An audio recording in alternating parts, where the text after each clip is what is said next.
Langsung aja kita mulai. Coming up. Yang pertama adalah ketika kita opening nih, biasanya kesalahan yang terjadi yang tidak sesuai dengan KBBI adalah penggunaan kata yang terhormat dan yang kami hormati. Biasanya kalau misalnya opening, dimulai dengan selamat datang dan selamat pagi kami ucapkan kepada yang terhormat Gubernur DKI Jakarta, Bapak Anies Baswedan. Kemudian yang kedua, dan kami juga ucapkan selamat pagi dan selamat datang kepada yang terhormat Kepala Dinas Pariwisata DKI Jakarta, Bapak siapa gitu misalnya. Nah, itu kan pengulangan ya. Jadi yang namanya yang terhormat itu cuma ada satu yang paling.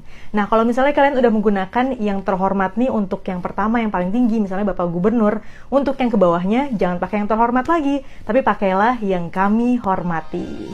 Next, ketika kita mempersilahkan seseorang untuk memberikan sambutan atau untuk maju ke atas panggung untuk membuka sebuah acara. Nah, kesalahan yang biasanya terjadi adalah MC-nya ini ngomong waktu dan tempat kami persilahkan. Oh my god, that is totally wrong. Karena waktu dan tempat nggak bisa dipersilahkan. Yang bisa dipersilahkan adalah orangnya, narasumbernya, atau tamunya. Jadi kalian persilahkanlah orangnya atau tamunya. Jangan waktu dan tempat. Langsung aja misalnya, kami persilahkan kepada Bapak Anies Baswedan untuk maju ke atas panggung. Alright? Selanjutnya ke kata persilahkan atau silakan. Ini kita bedah ya, karena ini sudah menjadi kontroversial. Karena misalnya aku lagi nge-MC nih, kadang-kadang aku bilang kepada Bapak Anies Baswedan dipersilahkan. Nah, itu suka ada yang menyalahkan. Mai harusnya bukan dipersilahkan, tapi disilahkan. Jadi nggak pakai per gitu. Nah, aku jadi curious kan, sebenarnya yang sesuai dengan KBBI itu seperti apa sih, ya kan?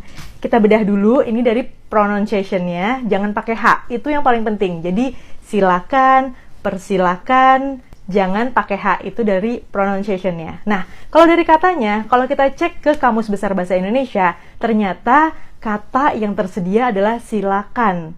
Nah, terus aku bingung nih, sebenarnya boleh nggak sih disambungin sama imbuhan di, jadi disilahkan atau dipersilahkan?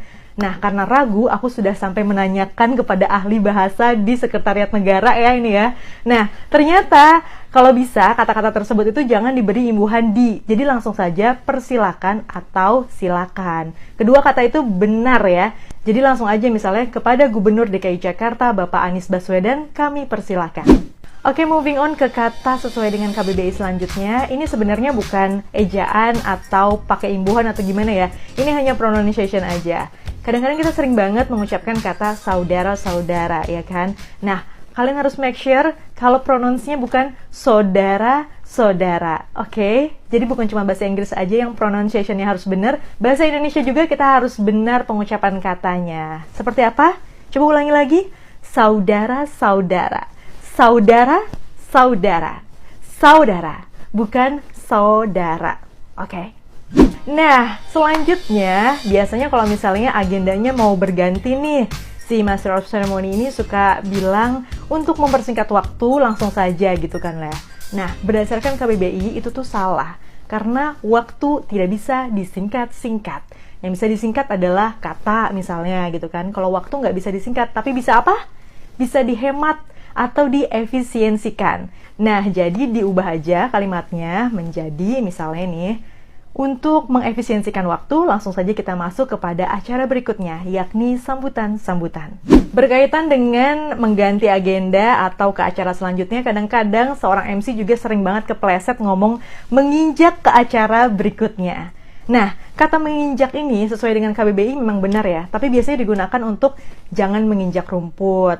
Nah, kalau ke acara berikutnya, jangan menggunakan menginjak, gunakanlah kalimat lain misalnya masuk ke dalam acara berikutnya. Atau langsung saja, acara selanjutnya adalah gitu. Karena kalau kata menginjak ini kita gunakan untuk masuk ke acara berikutnya, kayaknya kesannya agak rancu gitu. Menginjak ke agenda berikutnya, agak rancu. Jadi gunakanlah kata-kata yang lebih simple seperti acara selanjutnya adalah.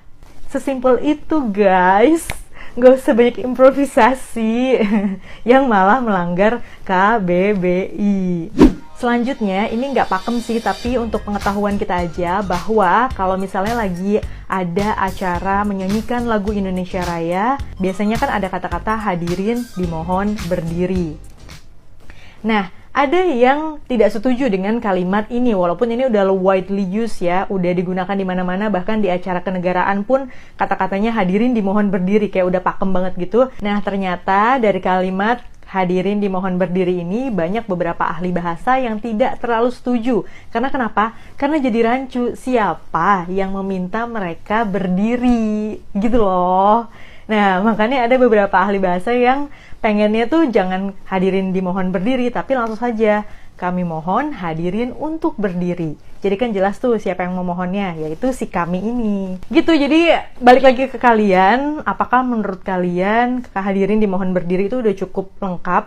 Kalau misalnya belum, ya marilah kita ikuti beberapa ahli bahasa ini dengan menyebutkan kami mohon hadirin untuk berdiri. Last but not least, ini juga kalimat yang selalu digunakan padahal salah. Kalimat ini berasal dari salah satu presenter kondang zaman dulu yang sekarang sudah jadi anggota DPR. Siapa coba? Kalian pikir aja sendiri deh ya. Tapi dia sering banget waktu masih jadi presenter dulu, cara menutup acaranya itu dengan kalimat mohon maaf apabila ada salah-salah kata. Coba kita renungkan, ada yang salah nggak di situ? Ayo, ada yang tahu nggak apa yang salah? Yang salah adalah kata salah di situ diulang 2 kali. Nah, sebenarnya penggunaan salah di sini adalah kata keterangan kan, yang sebenarnya tidak perlu diulang 2 kali. Mungkin yang perlu diulang adalah katanya nih. Jadi, mohon maaf apabila ada kata-kata yang salah. Bukan mohon maaf apabila ada salah-salah kata. Gitu. Jadi kedepannya nih, supaya kita menggunakan bahasa Indonesia yang baik dan benar, ketika ada public figure yang mungkin kata-katanya itu sudah membumbung tinggi, mungkin kata-katanya itu sudah terkenal, jangan langsung dijiplak atau diikutin, tapi ditelaah dulu, dianalisis dulu apakah sudah sesuai dengan KBBI atau tidak, supaya tidak terjadi kesalahan yang diduplikasi lagi oleh orang lain. Jadi mulai sekarang kalau kita menutup acara, bukan mohon maaf apabila ada salah-salah kata, tetapi mohon maaf apabila ada kata-kata yang salah. Alright guys, itu dulu pembahasan kita mengenai kata-kata yang sering kali salah digunakan oleh seorang Master of Ceremony yang tidak sesuai dengan KBBI. Kalau misalnya kalian punya mungkin kata lain yang belum kita ketahui, atau mungkin pengen menyanggah kata-kata yang sudah aku ucapkan, silahkan komen di bawah, kita bahas bareng-bareng bagaimana cara menjadi Master of Ceremony yang sesuai dengan KBBI. Sampai di sini dulu, terima kasih udah nonton video ini, semoga bermanfaat untuk karir per-MC-an kita, semoga makin keren dan makin jaya. Oke, thank you so much for watching my video. Don't forget to leave a like, comment, and subscribe. Bye-bye!